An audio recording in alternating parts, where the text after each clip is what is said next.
Assalamualaikum warahmatullahi wabarakatuh. Yang terhormat Bapak Ibu dosen penguji, perkenalkan nama saya Nurul Fitri SPD, Guru Pendidikan Agama Islam di UPT SMP Negeri 1 Atap Kalukuang, Kecamatan Kepulauan Tanah Keke, Kabupaten Takalar, sekaligus mahasiswa PPG dalam jabatan batch 4 di LPTK UIN Alauddin Makassar dengan nomor induk mahasiswa 21010125101007. Pada hari ini, Kamis 8 Januari tahun 2026, saya akan melaksanakan praktik pembelajaran uji kinerja pada kelas 7 SMP dengan materi memahami ketentuan sholat dengan menggunakan model pembelajaran PBL. Selamat menyaksikan. Wassalamualaikum warahmatullahi wabarakatuh. Yeay.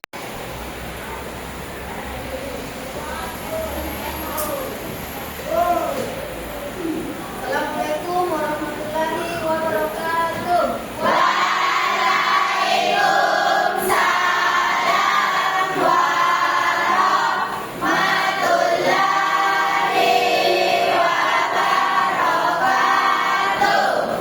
Selamat pagi anak-anak.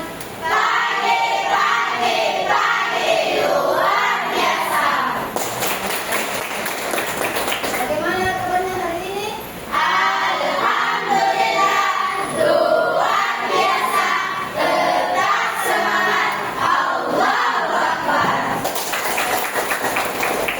Alhamdulillah hari ini anak-anakku semangatnya luar biasa ya. Jadi sebelum memulai pembelajaran, alangkah baiknya kalau kita membaca doa belajar terlebih dahulu. Anak kita kelasnya nak? Saya Bu. Ya, siapa dulu? Siap, saya. Beri salam kepada Ibu Guru.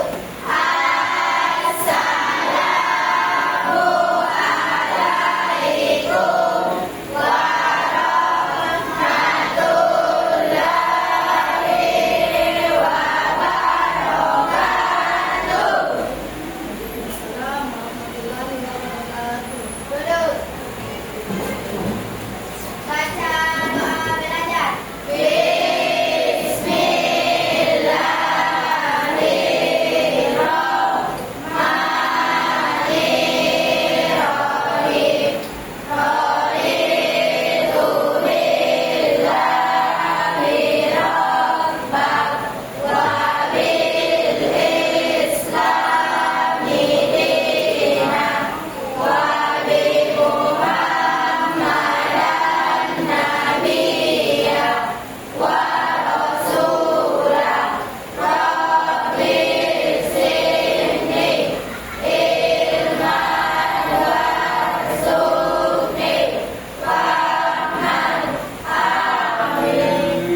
Selesai. Ya.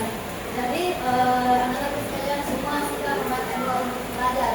Itu tandanya anak-anak sekalian sudah siap untuk mengikuti pembelajaran kita pada hari ini. Baik, Ibu cek kehadirannya dulu nak. Oke. Dengarkan namanya. Muhammad Alif. Ibu. Alfira, ada Ibu. Asmaul Husna, ada Ibu. Fadila Nurlin, ada Ibu. Makfira, ada Ibu. Muhammad Ilham, Ada Bu. Muhammad Takwin, Nur Sani, Mulyati, ada Ibu. Rahman, Ada Bu. Muhammad Haidir, Ada Bu. Muhammad Ihsan, Ada Bu. Ramadhani, ada Ibu. Mana Ramadhani? Riki. Dalila, ada Ibu. Muhammad Aslan, ada Ibu. Krisna, ada Ibu. Suci Handayanti, ada Ibu. Suci Ramadhani, ada Ibu. Syafani Patricia, ada Ibu. Adelia Sabitri, ada Ibu. Aprian, sakit. Sakit ya, ada teman yang sakit. Jadi kita doakan teman yang sedang sakit, mudah-mudahan cepat sembuh dan bisa kembali ke sekolah. Amin.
tepuk tangan dulu.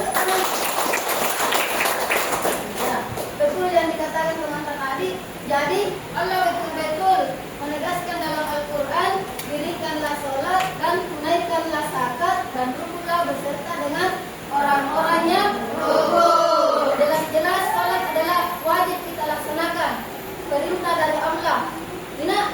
Jadi yang namanya wajib berarti kita harus melaksanakannya. Jika kita kerjakan mendapat pahala, jika ditinggalkan mendapat dosa. Itu yang namanya wajib. Kalau beda dengan sunnah, kalau sunnah dikerjakan mendapat pahala, tidak dikerjakan tidak pahala, tidak berdosa. Jadi kita harus ketahui bahwa sholat adalah wajib kita laksanakan. Ya. Selanjutnya, coba diperhatikan semuanya, hukum dan kedudukan sholat. Jadi sholat wajib dilaksanakan oleh setiap muslim yang sudah balik dan berakal. Yang balik itu berarti sudah dewasa, sudah beranjak dewasa. Seperti kita sekarang ini, bagi perempuan yang sudah mengalami menstruasi atau haid, itu berarti dia sudah wajib melaksanakan sholat. Kemudian sholat menjadi dasar utama dalam kehidupan beragama. Sholat adalah amalan pertama yang akan diperiksa pada hari kiamat. Jadi kalau kita meninggal, yang paling pertama yang akan ditanyakan di alam kubur yaitu adalah sholat. Sholat karena selama kita hidup di dunia, apakah kita melaksanakan kewajiban tak?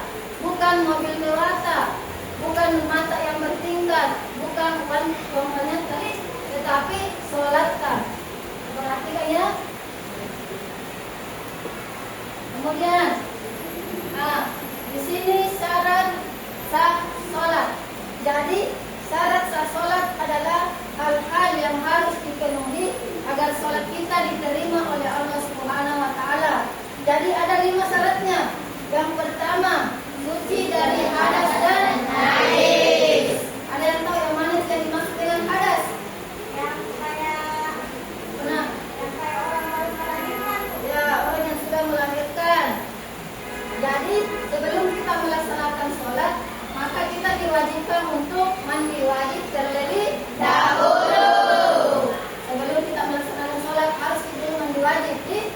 Kemudian suci badan, pakaian dan tempat. Diperhatikan kalau kita mau melaksanakan sholat, jangan cuma baju kita yang bersih. Diperhatikan juga, jangan sampai kita dari sawah kita kotor.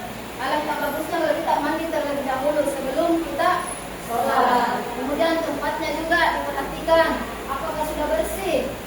Dan yang ketiga, menutup aurat.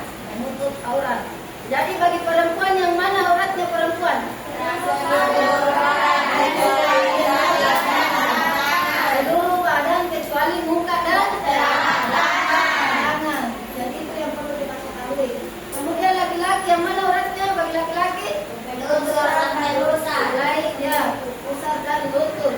Jadi alangkah bagusnya kalau kita mau menghadap ke Allah, mau melaksanakan sholat, bagi laki-laki memakai jubah kalau ada jubahnya, ataupun memakai sarung, berpakaian yang sopan. Jangan bilang kalau kita mau ke pesta bagus sekali baju tak acil-acilami, tapi pada saat melaksanakan sholat tidak diperhatikan. Itu yang harus kita perhatikan. Kemudian menghadap kiblat. Dan yang terakhir, sudah masuk waktu sholat. Sudah masuk waktu sholat. Kalau sholat zuhur, jam berapa kita sholat? Jam 12 lewat 5 menit. Jadi diperhatikan nak, jangan sampai kita mau melaksanakan sholat zuhur, tetapi baru jam 11. Itu yang dinamakan belum masuk waktu sholat.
kecuali jika dilakukan dalam keadaan darurat bagi orang yang sakit. Jadi ada pengusulan di situ. Kemudian yang ketiga, gerakan yang berlebihan. Gerakan yang berlebihan seperti berjalan, berlari, dapat membatalkan sholat. Selanjutnya mengubah niat.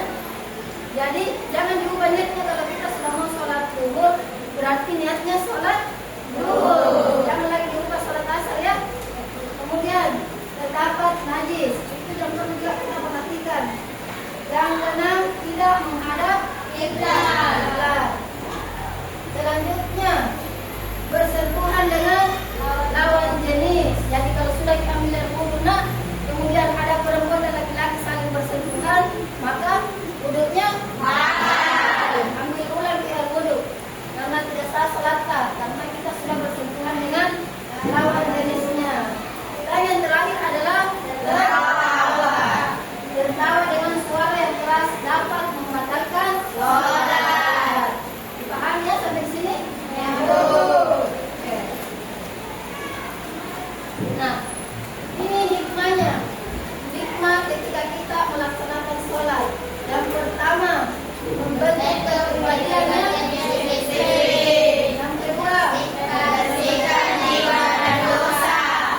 Yang ketiga, mendekatkan diri kepada Allah Subhanahu wa Ta'ala. Yang keempat, membiasakan hidup bersih dan teratur. Dan yang terakhir adalah menumbuhkan rasa persaudaraan dan kebersamaan. Dan ini hikmahnya kalau kita melaksanakan sholat, bisa membentuk kepribadian kita lebih disiplin lagi, kemudian membersihkan jiwa dari dosa dan mendekatkan diri kepada Allah. Kita lebih dekat dengan Allah kalau kita melaksanakan sholat, membiasakan hidup bersih dan teratur. Itu ya, dipahami ya?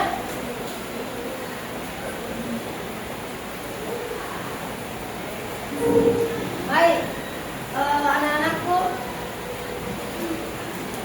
di sini ibu akan membagi kelompok. Silakan semua berdiri berdasarkan dengan kelompoknya masing-masing. Ibu kasih waktu 3 menit. Ya, dimulai nah.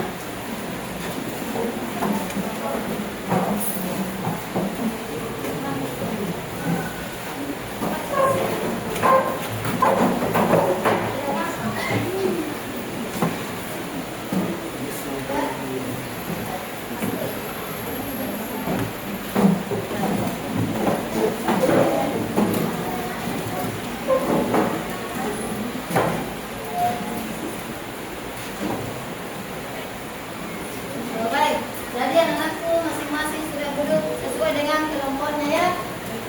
Ibu akan menampilkan video tentang sholat. Semua kelompok memperhatikan.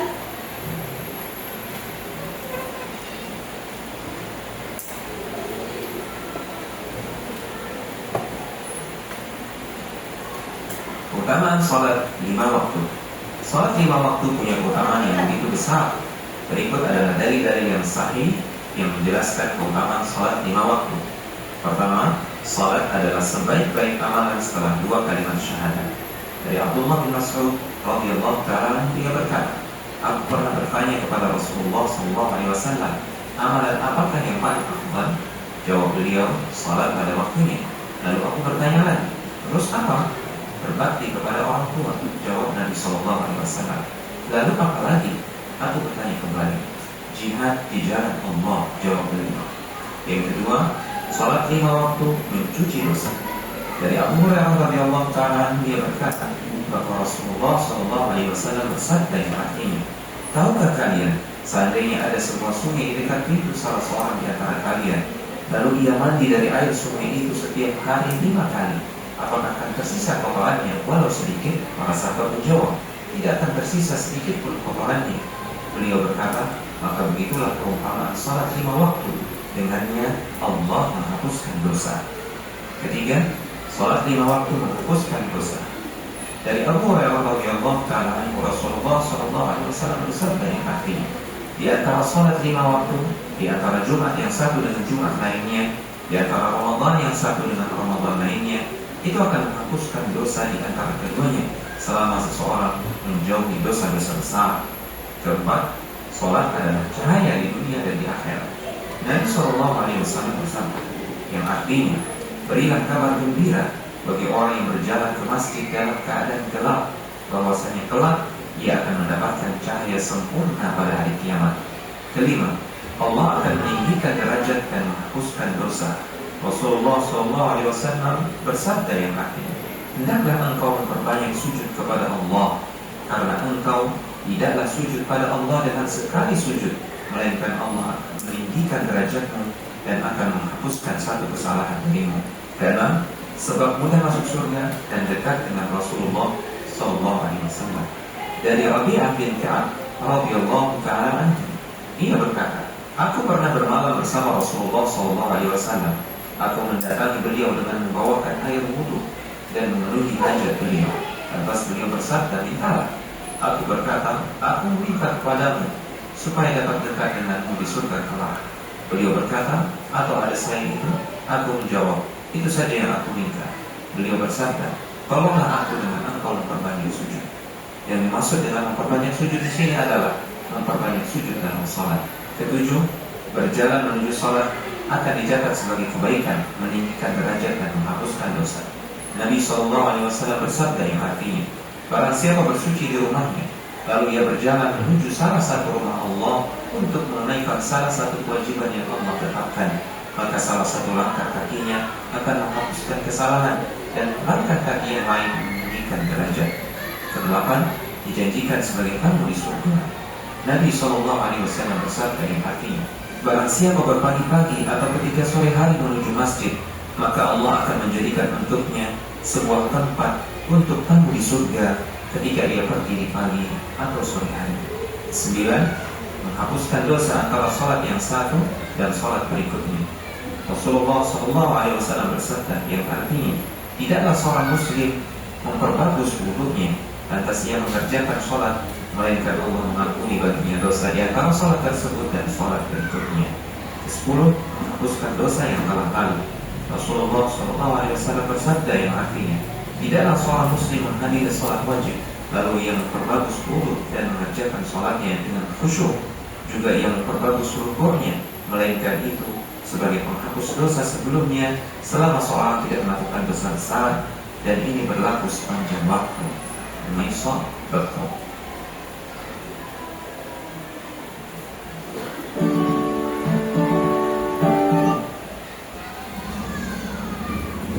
Ya, baik. Jadi anak-anakku tadi sudah memperhatikan video yang ibu tampilkan. Sekarang ibu mau bertanya dari perwakilan dari kelompok, apa saja video yang kalian bisa simpulkan? Siapa yang bisa kelompok? Ya, terkait video yang ibu tampilkan tadi, apa saja yang anak-anakku bisa simpulkan? Satu orang.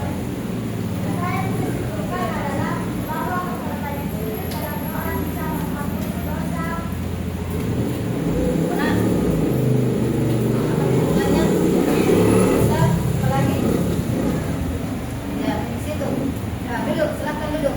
Kelompok lain, siapa lagi yang bisa menyebutkan poin-poin penting pada saat ibu menampilkan video tersebut?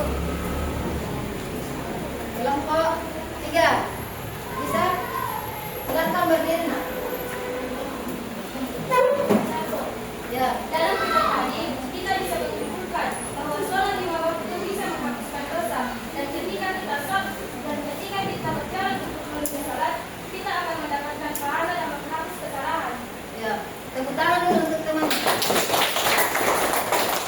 Masih ada dari kelompok lain yang ingin menyimpulkan poin-poin penting? Ya, berdiri. Jalan menuju sholat akan dicatat sebagai kebaikan yang menjadikan derajat dan menghapuskan dosa. Ya, betul sekali. Tepuk tangan untuk teman.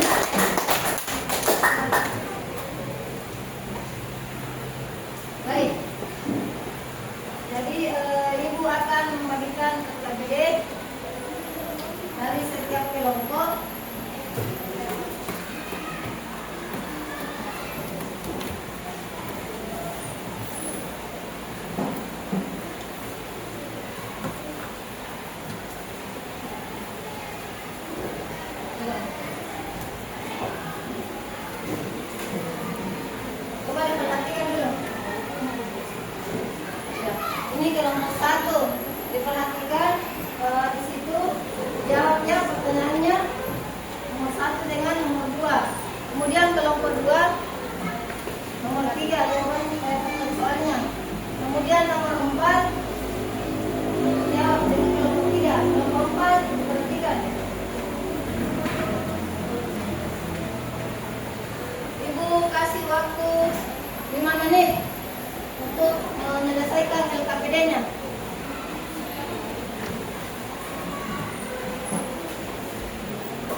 Ya, silakan dikerja. Berdiskusi.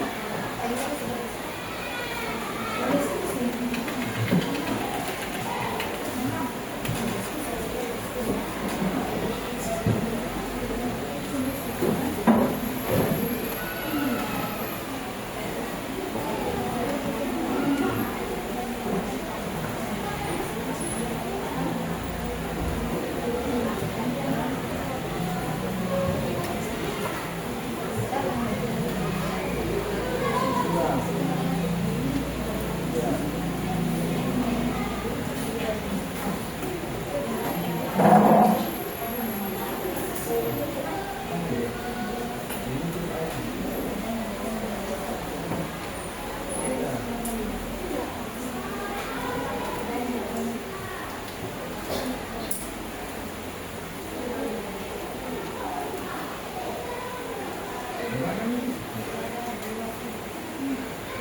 Silakan dikerja.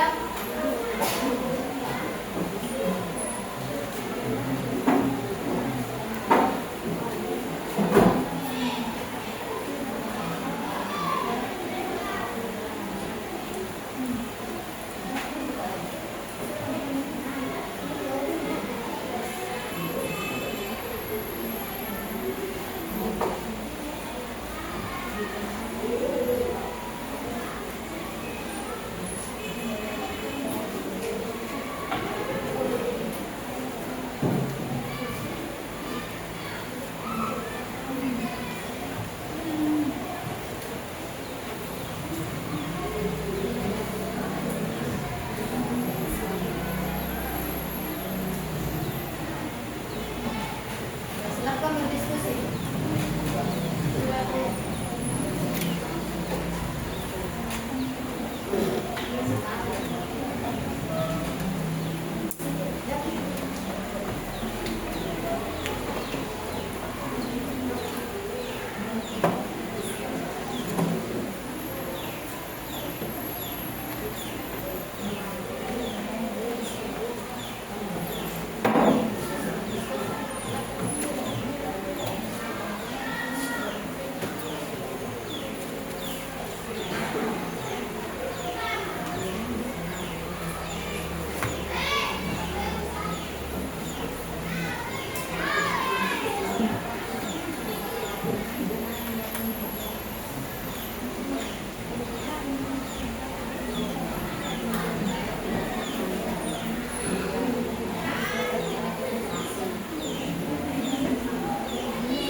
Jadi diperhatikan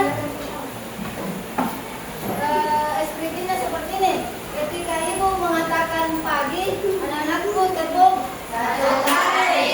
Ketika ibu mengatakan siang, dua kali. Kalau ibu mengatakan sore, tiga kali. Dan ketika ibu mengatakan malam, tiga kali. Ya.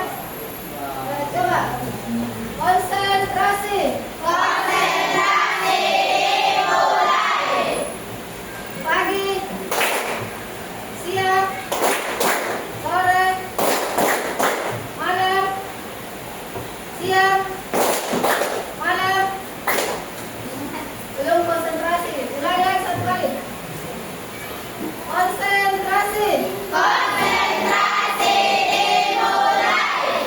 Siang, sore, malam, malam, pagi, malam, malam, pagi, siang. Oke, tepuk tangan. Ya, silakan duduk kembali. Jadi, bagaimana? Masih semangat untuk belajar? Semangat. Oke. Kalau begitu, kelompok berapa dulu yang mau tampil untuk presentasi? Saya dulu. Kelompok 1, sudah siap semua? Pertanyaan? Ya, silakan kelompok 1. Sini. Kelompok 1.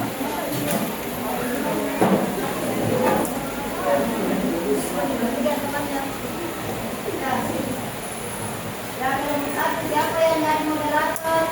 Siapa yang jadi moderator? Ya, silakan. Assalamualaikum warahmatullahi wabarakatuh. Waalaikumsalam warahmatullahi wabarakatuh.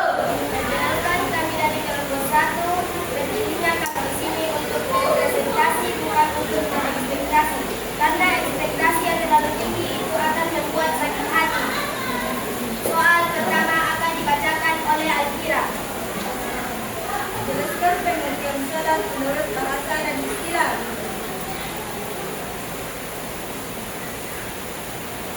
Secara bahasa, salat berarti doa atau permohonan, sedangkan secara istilah syariat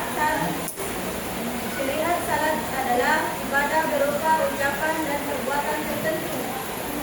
Diawali dengan takbiratul ihram dan diakhiri dengan salam sertai syarat-syarat dan rukun yang khusus.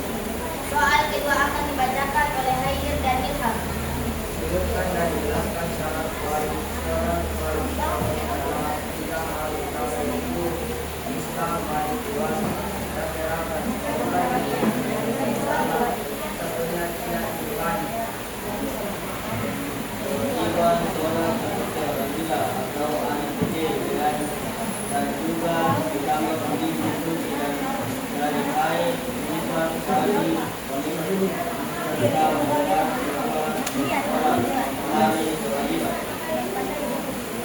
Apakah ada yang ingin ditanyakan? Ya, dari kelompok lain. Siapa yang ingin bertanya? Dari kelompok lain. Apa yang dimaksud sudah balik? Sudah balik artinya telah mencapai usia dewasa menurut syariat Islam, di mana seseorang mulai dibebani tanggung jawab ibadah dan rukun agama. Ya. Sekian dari presentasi dari kami. Jika ada kesalahan mohon dibicarakan dengan baik-baik, bukan malah pergi mencari yang lebih baik. Sekian dari kami. Wassalamualaikum warahmatullahi wabarakatuh.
niat. Ya. Syarat sah sholat adalah yang harus dipenuhi supaya sholat kita diterima. Apakah ada pertanyaan? Saya. Ada pertanyaan dari kelompok 3 berdiri. Saya dari perwakilan kelompok 3 ingin bertanya kepada kelompok 2. Pertanyaannya, apakah sholat 5 waktu memiliki niat yang sama atau berbeda-beda? Berbeda.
Tiga, gerakan yang berlebihan. Gerakan yang berlebihan seperti berjalan batu berlari dapat membatalkan sholat. Empat, mengubah niat. Jika seseorang mengubah niatnya dari sholat atau lain, maka sholatnya batal.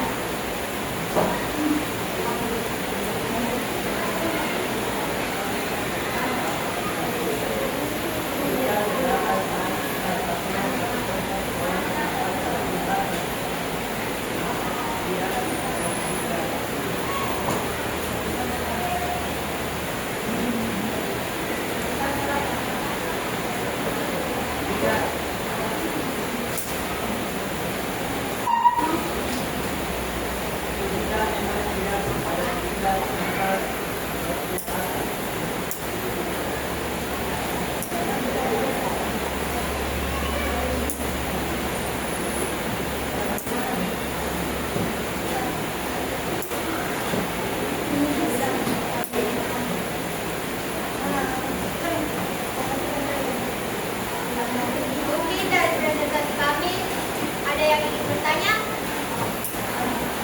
Siapa? Dari kelompok lain, siapa yang ingin bertanya? Tanya ke kanan.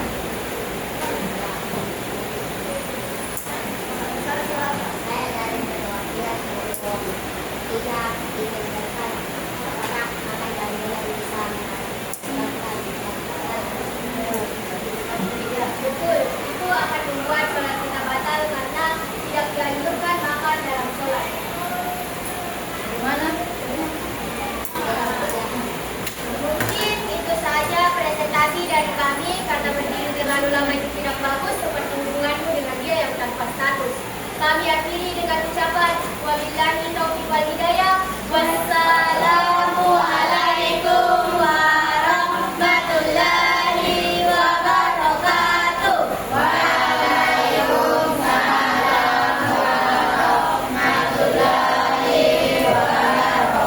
Tepuk tangan dulu untuk kelompok.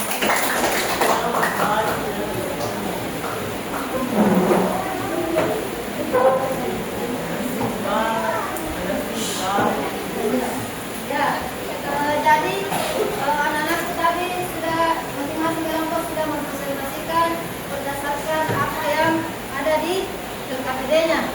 Alhamdulillah setelah anak-anakku tadi tampil dan saya lihat semua kelompok aktif dalam berdiskusi. Ya, itu kira-kira.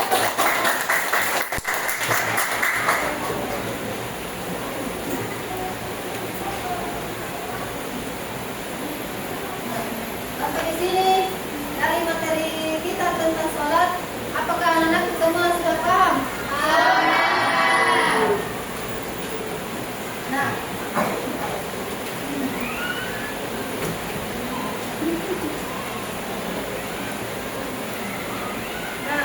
begini, apa hal baru dari kelompok satu dulu? Apa hal baru yang kalian dapatkan hari ini terkait materi tentang sholat? Apa nak? Coba perwakilan dari kelompok satu. Apa hal baru yang kamu dapatkan dari materi tentang sholat tersebut?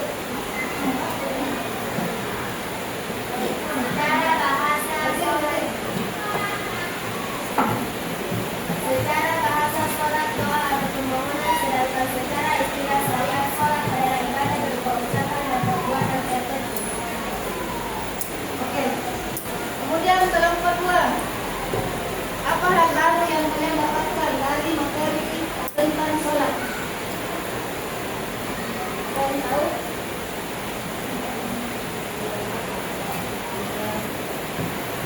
Apa hal baru yang kalian dapatkan dari materi?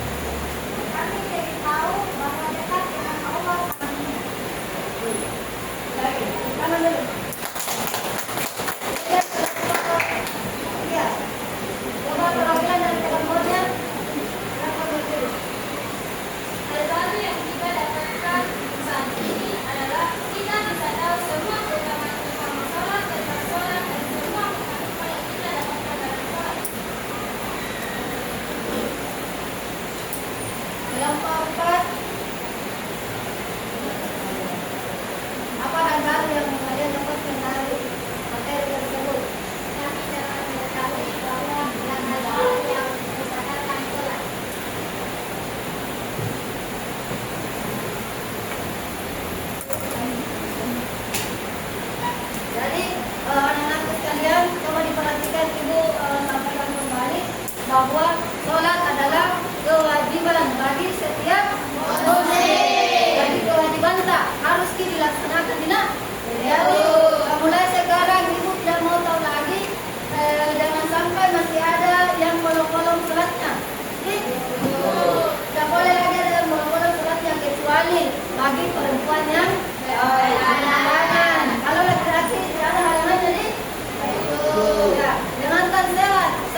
mudah-mudahan apa yang kita pelajari hari ini itu bermanfaat untuk kita semua.